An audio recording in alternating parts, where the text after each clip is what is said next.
اعوذ باللہ من الشیطان الرجیم بسم اللہ الرحمن الرحیم اللہم صلی علی علی بن مسرد المرتضی الامام التقی النقی وحجتک علی من فوق الارض ومن تحت الثری الصدیق الشہید صلاۃً کثیرۃً تامۃً زاکیۃً متواصلۃً متواترۃً مترادفہ کافضل ما صلیت علی احد من اولیاء۔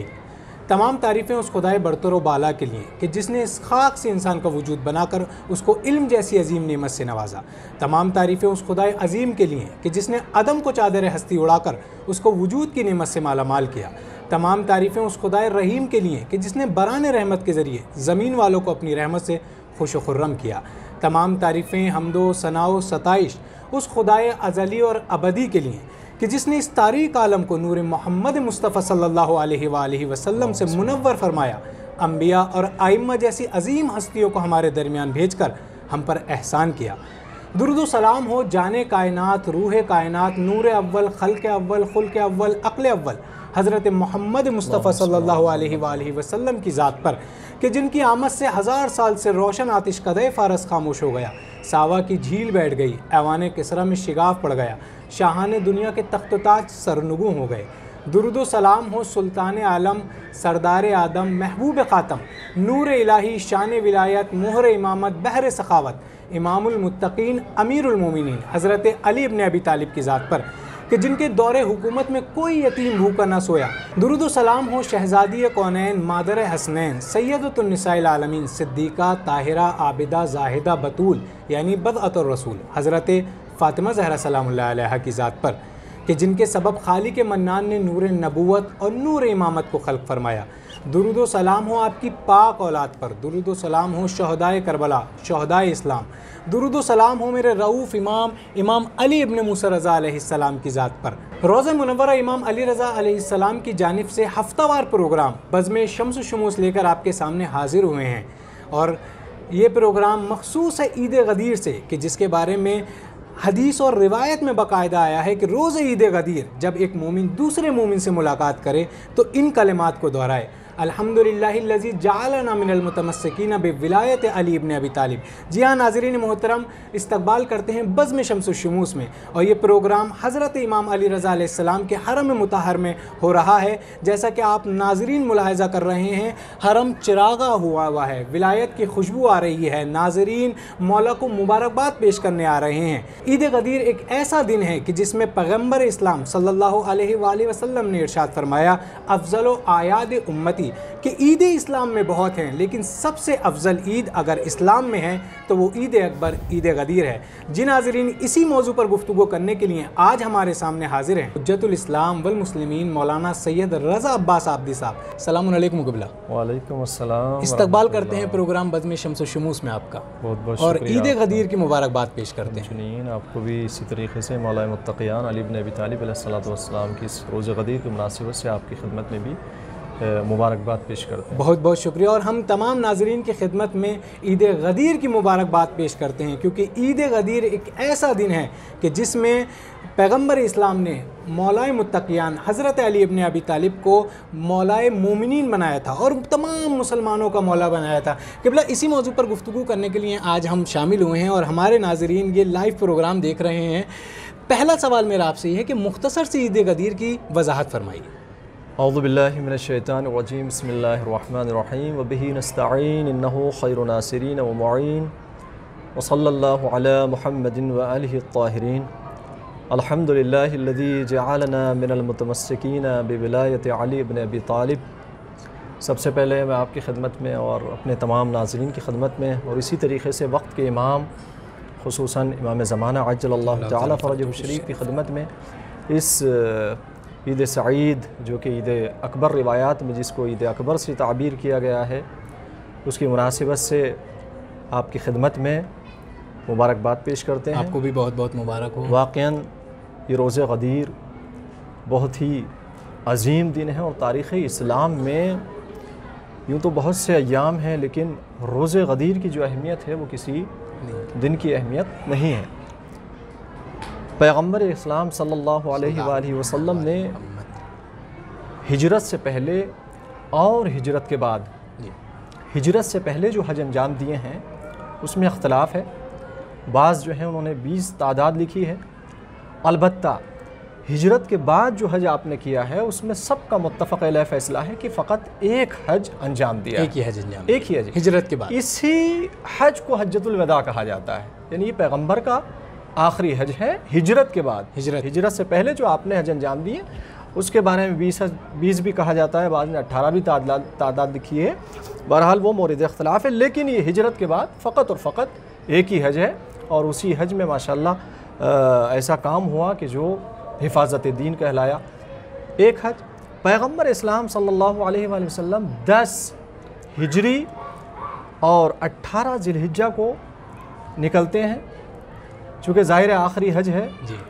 جس وقت اصحاب کو معلوم ہوتا ہے اور تمام مؤمنین کو، اہل مدینہ کو معلوم ہوتا ہے، تو بڑی خوشی کے ساتھ نہ جانے والے بھی پیغمبر کے ساتھ جاتے ہیں کہ پیغمبر کے ساتھ حج کے لیے۔ اور یہ شرف آسان شرف نہیں، ہر ایک کو شرف حاصل نہیں ہوتا۔ پیغمبر کے ساتھ یعنی ایک بہت بڑا کاروان مدینہ سے نکلا آپ کی قیادت میں حج کرنے کے لیے۔ آپ پہنچتے ہیں مکے پہنچتے ہیں، مکے پہنچنے کے بعد آپ نے ارکان حج انجام دیے۔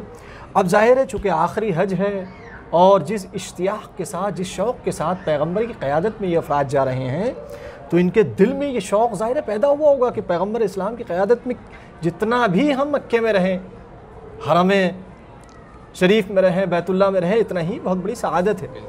لیکن اچانک جیسے ہی تمام ارکان ختم ہو گئے، فوراً پیغمبر کا حکم آتا ہے کہ سامان سفر تیار کرو، صبح ہمیں یہاں سے روانہ ہونا ہے۔ بے چینی سے رات گزری، صبح نمودار ہوئی، پیغمبر کی قیادت میں ایک کاروان چلنے لگا، کدھر کی طرف؟ واپس مدینے کی طرف جانے لگا۔ اب یہاں سے جس طریقے سے لوگ، تو زیادہ افراد میں تعداد زیادہ آئی تھی، اسی طریقے سے یہاں سے یمن سے آئے تھے اور دیگر جگہوں سے لوگ آئے تھے، تو وہ بھی پیغمبر ہی کے ساتھ جانے کا انہوں نے بھی ارادہ کر لیا کہ ہم بھی پیغمبر کے ساتھ جائیں۔ ادھر سے اور زیادہ افراد ہو گئے، ادھر سے تو آئے تھے مدینے سے، لیکن یمن کے اور کہاں سے لوگ کہ کم از کم پیغمبر کی مشائیت میں، پیغمبر کی جو ہے قیادت میں ہم وہاں تک کہ جہاں سے ہماری منزل جدا ہوتی ہے، کم از کم وہاں تک تو ہم چلے ہی جائیں گے۔ خیر، پیغمبر کی قیادت میں قافلہ کاروان کی صورت میں جا رہا ہے، وہ منزل پہنچی کہ جسے غدیر خم کہا جاتا ہے، جسے ہر متقین اور ہر مومن سننے کے بعد جو ہے وہ جھوم اٹھتا ہے۔ وہ مقام آیا، وہ منزل آئی، جبرائیل نازل ہوئی، یا ایھا الرسول بلغ ما انزل الیک من ربک وان لم تفعل فما بلغت رسالتہ واللہ یعصمک من الناس۔ پیغمبر نے اس آیت کو سنا اور سننے کے بعد آپ فوراً وہیں ٹھہرے، اور ٹھہرنے کے بعد فوراً آپ نے حکم دیا کہ اللہ کی اس دعوت پر لبیک کہو۔ وہیں پہ ٹھہرنے کا حکم دیا، آپ وہیں پر رک گئے۔ جو آگے بڑھ گئے تھے ان کو پیچھے بلایا، اور جو پیچھے رہ گئے تھے ان کا انتظار کیا۔ خوب اس انتظار کے دوران کی کیفیت کو آپ ملاحظہ کریں۔ اچھا، اللہ جو ہے وہ حکیم مطلق ہے، آپ اس کی حکمت دیکھیے۔ ہم کوئی سفر یہاں سے کرتے ہیں، بہت سے ہمارے ایسے سفر ہوتے ہیں کہ جو سفر یادگاری سفر ہوتے ہیں، یا اس سفر میں کوئی ایسا حادثہ ہمارے ساتھ پیش آ جائے کہ جو مصیبت کی شکل میں ہو، یا زیادہ ہی مثلا پرمسرور ہو، پر خوشی کا موقع ہو، تو یہ دو چیزیں یاد رہ جاتی ہیں۔ عالم یہ تھا کہ اگر اصحاب، حتیٰ پیغمبر اسلام اگر پیر رکھتے ہیں زمین پر تو پیر جلنے لگتا ہے، یعنی تماست آفتاب، اس قدر دھوپ کی تپش ہے۔ اللہ کی حکمت دیکھیے، ایسے مقام کو اللہ نے چنا کہ تاکہ کبھی بھی دل سے یہ مقام اور یہ جگہ جہاں یہ پیغام پہنچایا جا رہا ہے ان کے دل سے نہ نکلے۔ یہاں تک ہے روایات میں کہ پیغمبر اسلام اور اصحاب کرام جو وہاں پر تشریف فرما تھے، اپنی ردا سے اپنے پیروں کے نیچے جو ہے وہ سایہ کر رہے تھے، تاکہ جو ہے وہ اس کی تپش اور تمازت جو ہے اس سے بچ سکے۔ اتنی گرمی تھی، تو بھلا کون بھول سکتا ہے؟ تو یہ اللہ کی حکمت تھی کہ اس نے زمین کا ایسا انتخاب کیا کہ انسان بھولنے نہ پائے۔ لیکن بہرحال وہ نااہلی، اور میں تو یہ کہتا ہوں یہ فطریات میں سے ہے کہ انسان ایسی چیز کو نہیں بھولتا ہے، یہ نااہل افراد اس چیز کو بھول سکتے ہیں، دل سے بھلے اقرار کر لیں، کریں گے۔ خیر، انتظار کے دوران پیچھے والے آگے مل گئے، اور جو آگے چلے گئے تھے بہرحال ان کو پیچھے بلایا۔ اس دوران میں جو انتظار تھا، پیغمبر اسلام نے جناب سلمان کو آواز دی، جناب ابوذر کو آواز دی، اور جناب مقداد کو آواز دی، اور کہا کہ تم جاؤ فلاں درخت دو درخت تھے جو بہت ہی پرانے درخت تھے، نزدیک تھے، قریب تھے، کہا جاؤ ان کی نیچے جو کانٹے ہیں، جھاڑیاں ہیں، ان سب کو صاف کر دو، وہ ماحول فراہم کیا۔ یہ کیوں کہہ رہے ہیں؟ یہی وہ درخت ہیں کہ جو پیغمبر اسلام نے بعد میں ان کے نیچے بیٹھنے کے بعد بیعت لی ہے، یہی وہ درخت۔ جی خیر، بہرحال جناب ان تینوں افراد نے اس راہ کو ہموار کیا۔ اچانک میں، چونکہ گرمی کے وقت تھا، اس ظہر کا وقت تھا، نماز کا وقت ہو جاتا ہے، آپ کی قیادت میں نماز ظہر ادا ہوتی ہے، پیچھے والے بھی آ گئے، آگے والے بھی آ گئے، نماز ظہر ادا ہوئی۔ نماز ظہر کے بعد نماز عصر کا مرحلہ آیا، آپ نے نماز عصر پڑھائی۔ اس کے بعد فوراً وہ چونکہ جگہ معین ہو چکی تھی، وہیں پر تمام اعلان کا منبر بنایا اسی مقام پر، اور تھوڑا سا سایہ بھی کیا گیا، جو روایات میں ملتا ہے اور تاریخ میں ملتا ہے۔ خیر، پیغمبر اسلام جاتے ہیں اور ایک مفصل خطبہ ہے کہ جو خطبہ اگر یہاں پیش کیا جائے تو تقریباً 1 گھنٹے کا خطبہ ہے کہ جو آپ نے وہاں ارشاد فرمایا۔ اور خطبہ ایسے نہیں دیا، بلکہ اس پورے مکمل خطبے کے دوران میں امام علی علیہ السلام کو لیتے ہیں اور اپنے پہلو میں کھڑا کیا، دائیں طرف آپ کھڑے، مولا علی کو اپنے ساتھ میں کھڑا کرنے کے بعد وہ خطبہ ارشاد فرمایا ہے۔ یعنی ایسا نہیں ہے کہ بیچ میں یا بعد میں بلایا ہو، نہیں، ساتھ میں کھڑا کیا ہے، دونوں ساتھ کھڑے ہوئے ہیں۔ دیکھیں نا اہتمام، دیکھیں دونوں ساتھ میں کھڑے ہوئے ہیں، خطبہ ایک مفصل خطبہ ہے، خطبہ جاری ہے، اور اس کے بعد آپ نے ہاتھ پکڑا، اور ہاتھ پکڑنے کے بعد روایت میں ہے کہ اتنا بلند کیا کہ سفیدی بغل نمودار ہو گئی۔ سفیدی بغل سے مراد آپ سمجھ گئے ہوں، بہرحال سفیدی بغل نمودار ہو گئی، اتنا بلند کیا اور فرمایا۔ اچھا، پہنچانے کی کیفیت کیا تھی؟ مائک وغیرہ تو تھے نہیں، جی مائک وغیرہ نہیں تھے۔ پہنچانے کی کیفیت یہ ہے کہ پہنچے کیسے یہ پیغام، جب مجمع زیادہ ہے، بات کیسے پہنچے؟ تو پیغمبر وہاں پر ایک ٹیکنک استعمال کی ہے، وہ کیا، جو راوی تھے ان کو تقریباً 100 لوگوں کے بعد ایک کو کھڑا کیا، اس کے بعد پھر اتنے ہی فاصلے کے درمیان دوسرے کو کھڑا کیا، تاکہ میں ادھر سے کہوں یہ تکرار کرے، دوسرا تکرار کرے، تیسرا تکرار کرے، آخر فرد تک میری آواز پہنچ جائے، کسی کے پاس کوئی عذر باقی نہ رہ جائے۔ یہ ٹیکنیک یہاں سے کہ اگر بھی مائک نہ ہو کہ آواز کیسے پہنچائی جائے۔ خیر، بہرحال ادھر سے پیغمبر اسلام نے وہ سارے الفاظ دہرائے کہ کیا میں تمہارے نفسوں پر اولا نہیں ہوں، ٹھیک ہے، یہ ایک ایک کر کے دہراتے رہے، من کنت مولا فہذا علی مولا، جس کا میں مولا اس کے یہ علی مولا۔ یہ بات یہاں تک ختم ہو گئی۔ اب بہرحال یہ منصب عطا فرمانے کے بعد پیغمبر اسلام نیچے آ جاتے ہیں۔ اب غور فرمائیں، یہاں سے یہ خطبہ جو مشتمل ہے، پیغمبر نے کسی طریقے سے عذر نہیں چھوڑا وہاں پر کہ کوئی عذر پیش کر دے۔ 3 کام کیے پیغمبر نے جو اہم کام تھے۔ سب سے پہلا کام یہ ہے کہ آپ نے لسانی طور سے، زبانی طور سے یہ پیغام پہنچایا، جی من کنت مولا فہذا علی مولا، جبکہ خطبے کے دوران میں آپ اشارہ کر رہے ہیں خلافت کی طرف، جانشینی کی طرف، ٹھیک ہے، من کنت مولا فہذا۔ عملی جامہ کیسے پہنایا؟ فوراً اٹھانے کے بعد جو ہے مولا کائنات کو، یعنی اس پیغام کو عملی جامہ پہنانا تھا، لہٰذا اٹھا کے بھی دکھایا، یہ دیکھو سب کو دکھا دیا، من کنت مولا فہذا علی مولا۔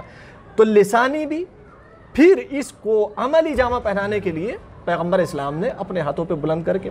اب باقی ایک اور مرحلہ رہ جاتا تھا۔ اب کیا رہ جاتا ہے؟ اب ایک مرحلہ جو باقی رہ گیا وہ یہ تھا، آپ نے بیعت لی۔ اچھا، ایک بیعت عمومی تھی، ایک بیعت خاص ہے، 2 طریقے سے آپ نے بیعت لی ہے۔ ایک بیعت عمومی ہے، عمومی بیعت یہی ہے جو میں نے بیچ میں اشارہ کیا ابھی کہ ایک سے جو تکرار کرانا ہے کہ آخری فرد تک دہرائے، یہ کیا ہے؟ یہ بیعت عمومی ہے۔ اتنا بڑا مجمع، جبکہ 3 دن تک وہاں پر خصوصی بیعت کا سلسلہ جاری رہا ہے، لیکن سب بیعت نہیں کر سکتے، اتنا بڑا مجمع ہے، لہٰذا سب سے پہلے منبر ہی سے رسول اللہ نے کیا کیا؟ بیعت عمومی لی سب سے۔ پھر بیعت عمومی کے بعد آپ نے خیمے وہیں نصب ہوئے ہیں اور 3 دن تک وہ مسلسل جو ہے وہ سلسلہ جاری رہا ہے، جسے بیعت خصوصی کا نام تھے یاد کیا جائے۔ یہ بیعت خصوصی تھی، اور سب سے پہلے کچھ ایسے افراد ہیں کہ جو آئے ہیں اور انہوں نے سب سے پہلے جو ہے بیعت کی ہے۔ بیعت فقط مردوں ہی تک باقی نہیں رہی بلکہ خواتین نے بھی بیعت کی ہے۔ جی ایک پانی کی شکل تھی، ایک پانی میں آپ نے ادھر ہاتھ اور ادھر ہاتھ، بہرحال وہ پردہ حائل کیا، اس کے بعد جو ہے وہ بیعت کا سلسلہ باقی رہا۔ تو پیغمبر اسلام نے کسی اعتبار سے، تاکہ کوئی آنے والی نسل میں کوئی فرد جو ہے وہ اس کو عذر پیش نہ کر دے، کسی طریقے سے پیغمبر نے نہیں چھوڑا۔ یہ مختصر واقعہ تھا۔ مطلب پیغمبر اسلام کی زندگی میں پیغمبر نے بہت سارے لوگوں کو مسلمان بنایا ہے، اور پیغمبر کے حامی بھی تھے، اصحاب بھی تھے، صحابی بھی پیغمبر کے ساتھ تھے، اور یہ تمام تر افراد ساتھ ہونے کے بعد ایک آیت قرآن میں جو آیت غدیر آئی ہے کہ اے نبی وہ پیغام جو آپ کو پہنچانا تھا وہ پہنچا دیجیے، اگر اس پیغام کو نہیں پہنچایا تو آپ نے کار رسالت کا کوئی کام انجام نہیں دیا، اور اللہ آپ کو لوگوں سے محفوظ کرنے والا ہے۔ تو پیغمبر کو کس بات کا خوف تھا؟ خوف دیکھیں واقعاً قابل غور بات ہے یہ، جی پیغمبر اسلام کو کس چیز کا خوف تھا؟ تمام مفسرین چاہے وہ عامہ ہوں، اہل سنت ہوں، یا مفسرین خاص ہوں، اہل تشیع ہوں، تمام مفسرین جب اس آیت پر پہنچتے ہیں یا ایھا الرسول بلغ ما انزل الیک من ربک وان لم تفعل فما بلغت رسالتہ، تو ان کے ذہن میں دو سوال پیدا ہوتے ہیں۔ جی ایک تو یہ کہ پیغمبر اسلام کون سا ایسا حکم ہے کہ جو ابھی تک، چونکہ یہ آخری حج ہے، ابھی تک انجام نہیں دیا، کون سا ایسا حکم ہے؟ اور پھر اس کے بعد جس کو اللہ حکم بلغ، امر کا صیغہ ہے، امر وجوب پہ دلالت کرتا ہے، یعنی پہنچا دیجئے، پھر آیت کا لہجہ چینج ہے، بدلا ہوا ہے نا، تیور آیت کے دیکھیے وَإِن لَمْ تَفْعَلْ فَمَا بَلَّغْتَ رِسَالَتَهُ، ساری جو جتنے کام 63 سالہ زندگی میں انجام دیے پیغمبر اسلام نے، سب کی نفی ہو جائے گی اگر یہ کام، اتنا اہم پیغام، اتنا اہم پیغام، یہ بلا کون سا ایسا حکم ہے؟ تو سب سے پہلا سوال یہ ذہن میں آتا ہے، اور دوسرا جو آتا ہے یہی جو آپ نے سوال کیا، وَاللَّهُ يَعْصِمُكَ مِنَ النَّاسِ، اللہ جو ہے ضمانت لے رہا ہے کہ لوگوں سے محفوظ کرے گا، آپ کو حفاظت میں رکھے گا، ان سے بچائے گا۔ تو یہ کون سا ایسا پیغام ہے جس سے نبی جو ہے وہ ڈر رہا ہے؟ اب آپ غور کریں، مفسرین، بعض مفسرین، میں نام نہیں لیتا، بعض مفسرین نے اس کا جواب نہیں لکھا، کیوں؟ اگر یہ لکھ دیں تو پھر معمہ ہی حل ہو جائے، ساری بات ختم ہو جائے، لیکن بعض مفسرین نے لکھا ہے کہ یہ جو ہے پیغمبر اسلام کو اپنی جان کا خوف نہیں تھا۔ جی ہو سکتا ہے تصور آئے کہ پیغمبر اسلام کو اپنی جان کا خوف تھا، اپنی جان کا خوف ہو ہی نہیں سکتا، قتل سے ڈر رہے تھے اپنے، کیوں؟ اس لیے کہ آپ جتنی جنگیں ہیں اگر آپ ان کو اٹھا کر دیکھیں تو یہاں تک لکھا ہوا ہے کہ پیغمبر اسلام ہر جنگ میں شریک تھے، اور قلب لشکر میں رہتے تھے، نہ جسم پر زرہ رہتی تھی اور نہ ہاتھ میں تلوار رہتی تھی۔ تو جو نبی جنگوں میں اس عنوان سے شریک ہو کہ جہاں سپاہیوں کے جسم پر زرہ ہے، ہاتھ میں تلوار ہے، سر پہ خود ہے، وہاں نبی ایسی نہ ہاتھ میں تلوار ہے اور نہ زرہ ہے، اور پھر بھی قلب لشکر میں ہے، کمانڈری کر رہے ہیں، اور فرما رہے ہیں آپ۔ تو ایسی صورت میں اگر جان کا خطرہ ہوتا، یہ تو سارے حاجی ہیں، تو نبی کو اپنی جان کا خطرہ نہیں تھا، جان کا خطرہ وہاں ہوتا۔ ایسی صورت جان کا خطرہ نہیں ہے، جان کا خطرہ نہیں تھا، اپنے قتل کا، اپنی ذاتی جان کا خطرہ نہیں ہے، بلکہ خطرہ کیا ہے؟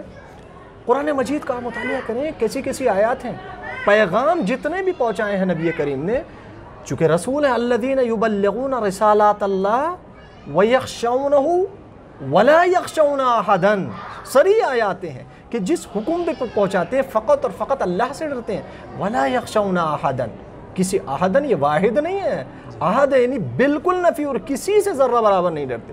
تو جو نبی ایک ذرہ برابر پیغام پہنچانے میں اللہ کے علاوہ کسی سے نہ ڈرے، تو یہاں کیسے ڈرے گا؟ پھر وجہ کیا تھی؟ کس چیز سے ڈر رہے تھے؟ اور اللہ کس کی حفاظت کا ذمہ داری لے رہا ہے؟ وہ قتل تھا، اس پیغام کا قتل، اپنی ذات کا قتل نہیں تھا، اس پیغام کہیں یہ پیغام الہی قتل نہ ہو جائے۔ اس کا مطلب پیغمبر جانتے تھے کہ میرے درمیان میں ایسے افراد ہیں کہ جو میرے بعد یا اسی مجمع کے دوران میں ایسا پروپیگنڈا کر سکتے ہیں، پیغام کی اس کی تکذیب کر دیں۔ اگر تکذیب کر دیں، بیک گراؤنڈ معلوم ہے کیسے کیسے افراد ہیں، اگر تکذیب کر دیں، لوگ ان کی حمایت میں آ جائیں، تو میں نہیں قتل ہو رہا، یہ پیغام قتل ہو رہا ہے۔ اس پیغام کی اگر تکذیب ہو گئی تو 63 سالہ کیا بلکہ 1,24,000 نبیوں کی سب کی محنت پامال ہو جائے گی۔ لہٰذا نبی کو اپنی جان کا خطرہ نہیں تھا، بلکہ کس چیز کا خطرہ تھا؟ کہیں یہ پیغام کی تکذیب نہ ہو جائے، اس کو نہ جھٹلا دیا جائے، اور اس کو جھٹلا دیا گیا تو بالکل سارا معاملہ ہی ختم ہو جاتا ہے۔ لہٰذا اس چیز کو مد نظر رکھتے ہوئے اللہ نے اپنے نبی کے قلب کو تسکین اور تسلی کی خاطر کہا وَاللَّهُ يَعْصِمُكَ مِنَ النَّاسِ، آپ پریشان نہ ہوں، آپ گھبرائیں نہیں، ہم آپ کو محفوظ کریں گے، آپ اپنا پیغام دے دیجیے۔ پیغمبر اسلام نے یہ پیغام سب تک پہنچایا، اور جو یہ بھی اعلان فرمایا کہ حاضرین کے اوپر واجب ہے، ضروری ہے کہ غائبین تک پہنچائیں، اور ہم اس فریضے کو انجام دے رہے ہیں۔ بالکل بے شک۔ یہ غدیر کا جتنا ہی ذکر کیا جائے وہ کم ہے، کیونکہ غدیر ایک ایسا موضوع ہے۔ اب ماہ محرم آنے والا ہے، اس سے پہلے جو خوشیاں ہیں یہ ماہ ولایت ہے، اس میں خوشیاں منا لیں، اس میں ہنس لیں، اس میں جتنے بھی جشن منا سکتے ہیں منا لیں۔ اس کے بعد ایام اعضا شروع ہو جائے گا۔ تو بہرحال یہ سب سلسلہ غدیر کا ہوا، اور ہونے کے بعد ایک سوال ہمارے ذہن میں یہ آتا ہے کہ وہ افراد جو روایات کو نہیں مان رہے ہیں، جو آیات کو نہیں مان رہے ہیں، اگرچہ روایات میں آیات میں مسلسل بیان فرمایا ہے کہ غدیر کا واقعہ ایسا ہوا، اور علامہ ضیاء الدین کنانی بھی یہ فرماتے ہیں کہ میں 250 روایات سے واقعہ غدیر کو ثابت کر سکتا ہوں، لیکن ہمیں ایک سلسلہ یہ دیکھنا ہے کہ کیا عقل بھی اس واقعے کو تسلیم کرتی ہے، کیا عقل بھی قبول کرتی ہے؟ صحیح، ماشاءاللہ، بہت پیارا اور بہت اچھا سوال ہے۔ دیکھیں، میں ایک چھوٹی سی مثال کے ذریعے سے اس کو ایکسپلین کروں گا، واضح کروں گا۔ بہت ہی آسان ہے، عقل بھی اس کو قبول کرتی ہے۔ غور کیجئے، یہ چھوٹے سے ممیز بچے سے لے کر، چھوٹے سے بچے سے لے کر، اور وہ فرد کہ جو قبر کی آغوش میں جانے والا ہے اور جسے ذرہ برابر کسی چیز کا علم نہیں ہے، تھوڑا سا بس عقل رکھتا ہے تو وہ بھی اس چیز کو سمجھ لے گا۔ عقلی اعتبار سے بھی ضروری تھا کہ پیغمبر اسلام کیا کریں؟ اپنا جانشین معین کریں۔ وہ کیسے؟ آپ اگر چاہیں کہ ایک چھوٹی سی دکان کھولیں، چھوٹی سی دکان آپ کھولیں، اس دکان کو چلانے کے لیے کتنی محنت کرتے ہیں آپ؟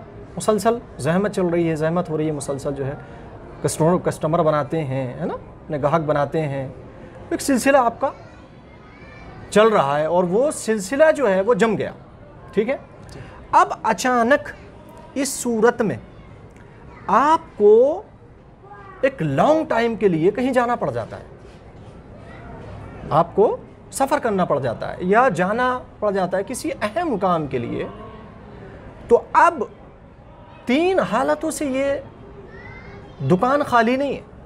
سب سے پہلی حالت، یا آپ اس کو ایسے کھلا چھوڑ جائیں، دوسری حالت بند کر کے چلے جائیں۔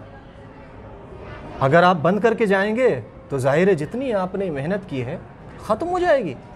فرض یہ نہیں اس کو مسلسل چلانا ہے تاکہ یہ چلتی رہے، ختم نہ ہونے پائے، مٹنے نہ پائے۔ تو 2 حالتیں یہ ہو گئی، یا تو اس کو بند کر کے جائیں یا اس کو کھلا چھوڑ کے جائیں۔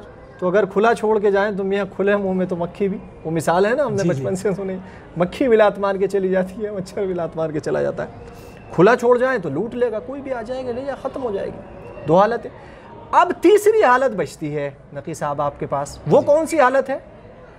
کہ آپ کو اگر اس کو چلانا ہے مسلسل تو کسی نہ کسی کو اپنے مقام پہ بٹھا کر جائیں، یعنی اپنا جانشین بنا کے جائیں، سیدھی سیدھی بات ہے، ٹھیک ہے نہیں؟ بات عقلی ہے، 3 حالتوں سے خالی نہیں ہے۔ یا بند کر کے جائیں، بند کر کے جاتے ہیں تو سب کچھ ختم ہو جاتا ہے، کھلا چھوڑ جاتے ہیں تو جو بھی آئے گا لوٹ کے لے جائے گا، آپ کا سارا ساز و سامان ختم۔ اب جو واپس آئیں گے تو ساری یہ جو محنت کی تھی آپ نے، سب محنت جو ہے پامال ہو گئی۔ اب تیسرا عقل یہ کہتی ہے اس مقام پہ، آپ کی عقل کیا کہتی ہے؟ عقل یہ تو کہتی ہے نا کسی کو جانشین بنا۔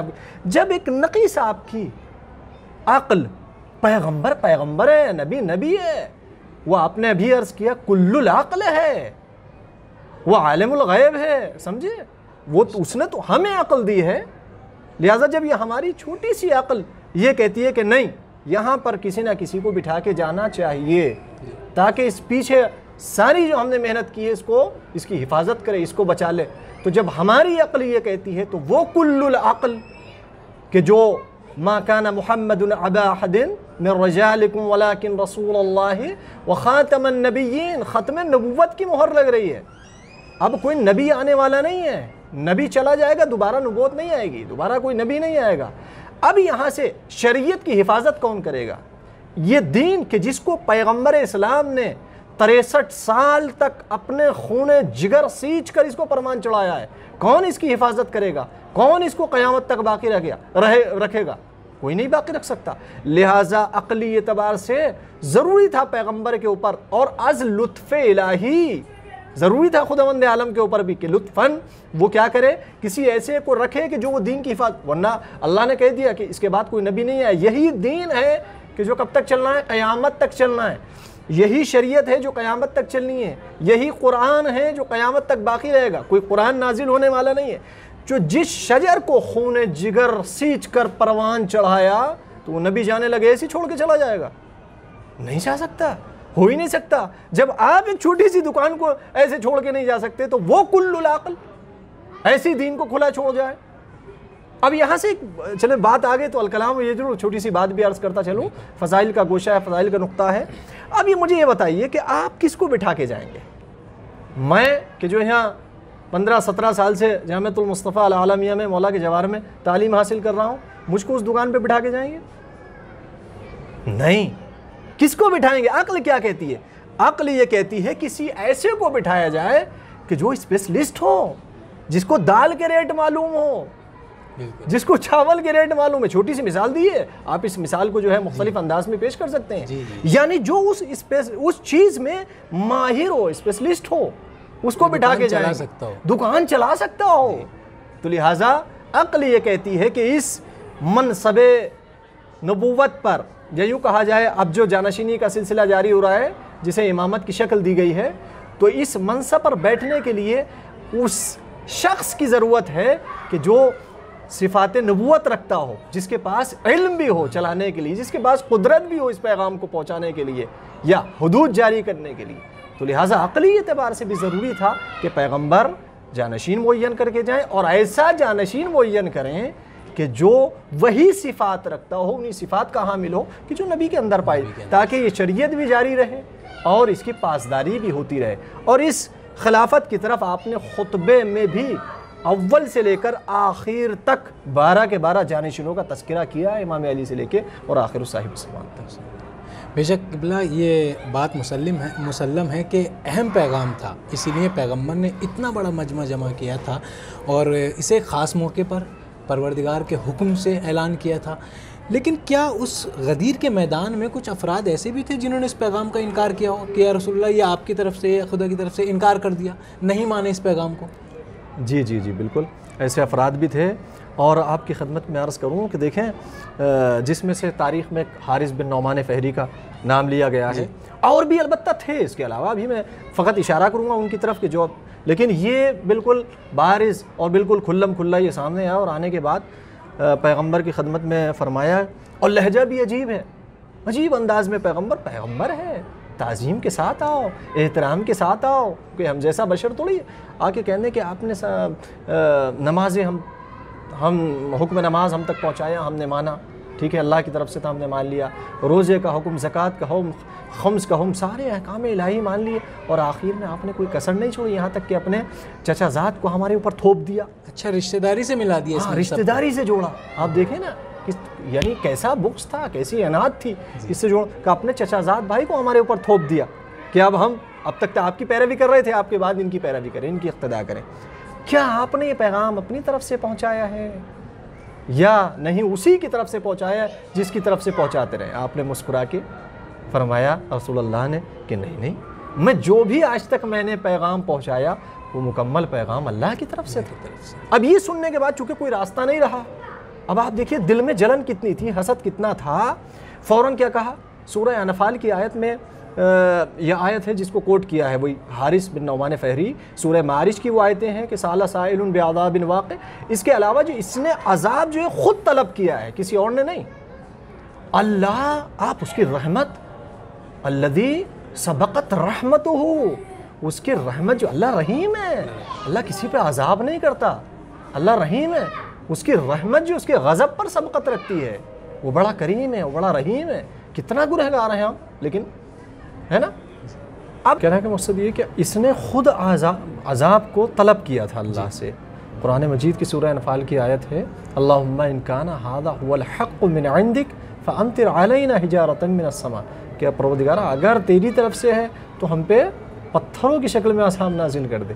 تو اللہ نے فوراً جو ہے وہ پتھر کی شکل میں عذاب نازل کیا، اور یہ اللہ کے اوپر ضروری بھی تھا۔ کیوں؟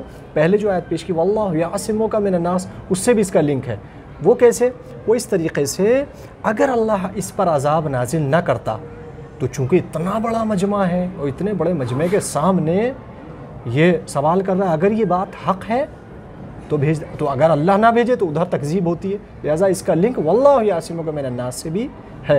اور بھی بہت سے ایسے افراد تھے کہ جنہوں نے اظہار نہیں کیا، لیکن کچھ افراد ایسے آئے جنہوں نے سب سے پہلے مبارکباد کی پیش کی ہے مولا کائنات کو، تو انہوں نے بطور اشکال پیغمبر اسلام سے کہا کہ آپ نے اپنی طرف سے پہنچایا ہے، اس کی طرف سے کہا نہیں، یہ بھی اسی کی طرف سے تھا، تب یہ دوڑے ہیں اور یہ ادھر عذاب دیکھا تو کوئی ایسا نہ ہو کہ ہم پہ بھی عذاب نازل ہو جائے، تو اللہ نے ادھر سے بھی راستہ بند کر دیا عذاب کا، کچھ نے دل سے مانگا، کچھ نے دل سے مانا اور کچھ نے ڈر کے مانا۔ جی قبلہ، بہت نہایت مفید گفتگو اور یقیناً ہمارے ناظرین کو پسند آئی ہوگی، اور آپ کا بہت شکر ادا کرتے ہیں، بہت شکریہ آپ کا کہ آپ نے اپنا قیمتی وقت دیا اور اس پروگرام کے لیے یہاں پہ تشریف لے کر آئے۔ یہ تھے مولانا رضا عباس عابدی صاحب جو آپ کے سامنے عید غدیر کی فضیلت، اس کی اہمیت اور اس کی عقلی اور آیات اور روایت سے آپ کے سامنے بیان فرما رہے تھے۔ یقیناً جس انسان نے عید غدیر کے دن عذاب مانگا، پروردگار نے عذاب کو نازل کر کے یہ ثابت کر دیا کہ دوسرا کوئی شخص ایسا نہ ہو کہ جو عید غدیر کا انکار کرے۔ اب کچھ اعمال ہیں عید غدیر کے حوالے سے، کیونکہ ہمارا ٹائم بہت مختصر رہتا ہے پروگرام کا، میں جلدی کچھ آپ کے سامنے اعمال بتا دوں کہ عید غدیر کا روزہ رکھنا نہایت ثواب رکھتا ہے۔ عید غدیر کا روزہ رکھنے کا بہت ثواب ہے، روایت میں پیغمبر اسلام اور باقی ائموں سے روایت ہے۔ دوسرا، عید غدیر کا غسل کرنا بہت ثواب ہے۔ عید غدیر کے دن کسی بھی امام کی زیارت کے لیے جانا، خصوصاً امام حسین، حضرت علی ابن ابی طالب، امام رضا علیہ السلام کی زیارت کے لیے آنا بے حد ثواب ہے۔ اور آخر میں عید غدیر کے دن اطعام بہت ضروری ہے، جتنا بھی ہو سکے لوگوں کو کھانا کھلائیں اور جشن منائیں، خوشیاں بانٹیں۔ اسی کے ساتھ آپ سے میں اجازت چاہتا ہوں، خدا حافظ، فی امان اللہ۔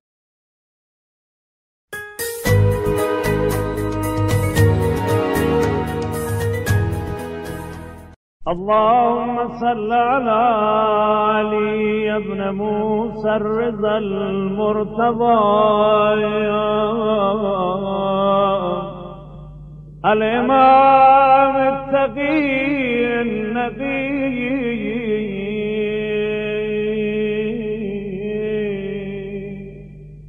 وحجتك على من فوق الأرض ومن تحت الثرايا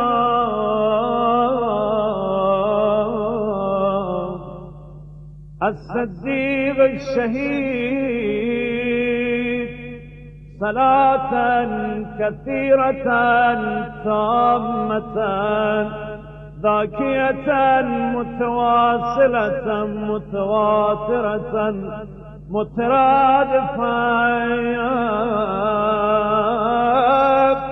كأفضل ما صليت على أحد من أوليائك